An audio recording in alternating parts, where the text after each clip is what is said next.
Friends, आज आपण बनवणार आहे वांगी आणि पालकची हिरवी मिरची घालून केलेली भाजी।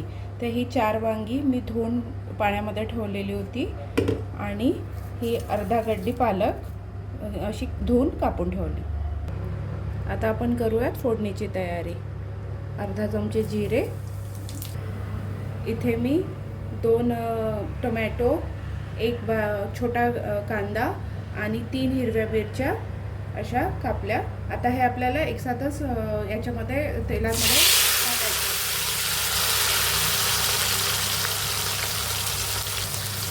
आता आपण हे थोडं परतून घेऊया 2-3 मिनिटं। या भाजीमध्ये तुम्ही जसं मी फक्त वांगी आणि पालक टाकते, तर तुम्ही बटाटा पण घालू शकता आणि फ्लावर पण टाकू शकता, वाटाणे पण टाकू शकता, ती पण भाजी फार छान लागते।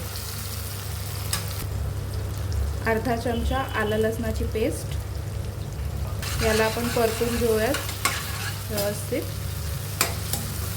ही भाजी अगदी म्हणजे 10 ते 12 मिनिटांमध्ये रेडी होऊन जाते आणि फारच छान लागते। आता यामध्ये घालूयात चवीपुरतं मीठ, अर्धा चमचा धनेपूड, अर्धा चमचा हळद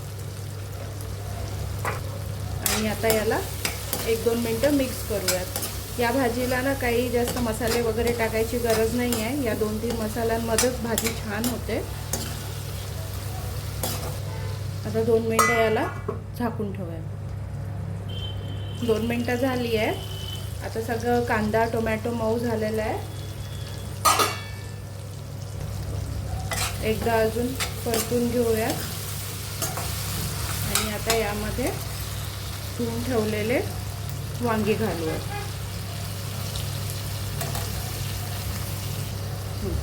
आता हे 2 मिनिटं परतून घेऊयाला चांगलं असं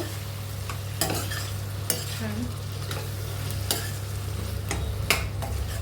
आता हे परतून याला झाकून एक वाफ काढूयात, तोपर्यंत वांगी कशी मऊ होऊन जाईल आणि मग वांगी टाकल्यावर आपण हे वांगी मऊ झाली की आपण पालक टाकूयात। 2 मिनिटं झाली। आता याला एकदा असं परतून घेऊ। थोडासा मऊ झालेला आहे। आता आपण याच्यातनं पालक टाकूयात। पालक याच्यामध्ये टाकून त्याला एकदा मिक्स करूया। आता याला काय करू, आपण मिक्स करूयात आणि याच्यामध्ये आपल्याला कुठलं पण पाणी नाही घालायचं आहे, कारण की आता जेव्हा आपण पालक टाकली ना, तर या पालकेला पाणी सुटेल आणि त्यातच आपली भाजी शिजेल। मी मिक्स केलं आता हे पालक आणि वांगी। आता याला आपण मंद गॅसवर झाकून 5 मिनिटं वाफ देऊयात। मी असं चेक करायसाठी बघितलं, हे बघा याला असं छान आता पाणी सुटलेलं आहे। आता याच्यामध्ये हे वांग पण शिजेल आणि पालक पण पालक झालेलं आहे मऊ, पण पालकची चव या वांग्यामध्ये फारच छान लागते। त्या दिवशी मी हा डबा जेव्हा टाकला ना इथे यूट्यूबला, तर म्हणजे तिथे रुपाली ताई आणि दीपाली ताई आणि पूनम ताई यांनी सांगितलं मला की रेसिपी ताई प्लीज शेअर करा, तर त्यांच्यासाठी पण मी हे खास म्हणून रेसिपी शेअर करते आहे। नक्की बनवा आणि मला सांगा कशी झाली ती। 5 मिनिटं झाली आहे, हे बघा शिजली आहे भाजी। थोडं वांग दाखवतो तुम्हाला, वांग पण शिजलं आहे।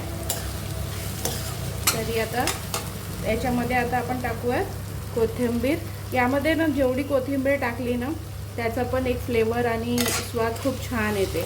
माझ्याकडे आता थोडासाच होता म्हणून मी काही जास्त टाकलेलं नाही। तर याला काय करा, कोथिंबीर टाकून ना अजून 2 मिनिटं छान वाफ घेऊ द्या।